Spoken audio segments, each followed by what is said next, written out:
حضرت مولانا زکریا صاحب رحمۃ اللہ علیہ نے اپنی آپ بیتی میں لکھا ہے کہ میں اور میرے ایک ساتھی دو طالب علم تھے، اور جب ہم فاضل ہوئے تو اس دوست نے یہ کہا کہ اب میرا دل چاہتا ہے کہ میں بہت کھلوں، لوگوں میں بہت مشہور ہوں۔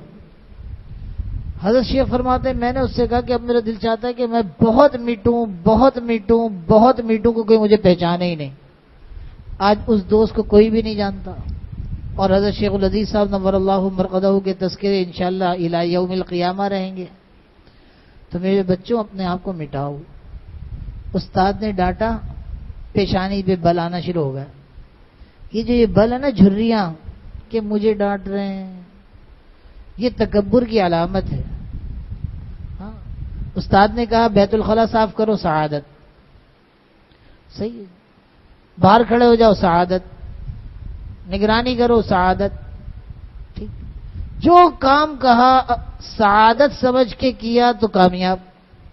استاد ڈانٹ رہے ہیں، دل میں شیطان ڈالتا ہے یار مجھ سے خدمت بھی لیتے ہیں، میں ان کا اتنا خیال بھی رکھتا ہوں، پھر بھی مجھے ڈانٹ رہے ہیں۔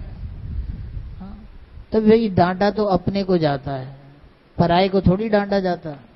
ہاں اس کی مثال میرے حضرت فرماتے ہیں کہ دیکھو بارش ہو رہی ہو، گلی میں گندا پانی جمع ہو جائے، اور ابا جی اپنے کام دھندوں سے واپس آئیں تو دیکھے کہ بہت سارے گلی کے بچے اس گندے پانی میں کھیل رہے ہیں، کیچڑ میں کھیل رہے ہیں، اور میرا بچہ بھی کیچڑ میں کھیل رہا ہے، تو ابا کس کا کان پکڑیں گے بھائی؟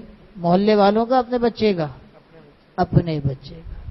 تو جو ڈانٹ پٹتی ہے، کہا جاتا ہے تو دل میں وہ آدمی رچا بسا ہوا ہوتا ہے، تو اپنا سمجھتے ہیں تو کھل کے کہہ دیتے ہیں،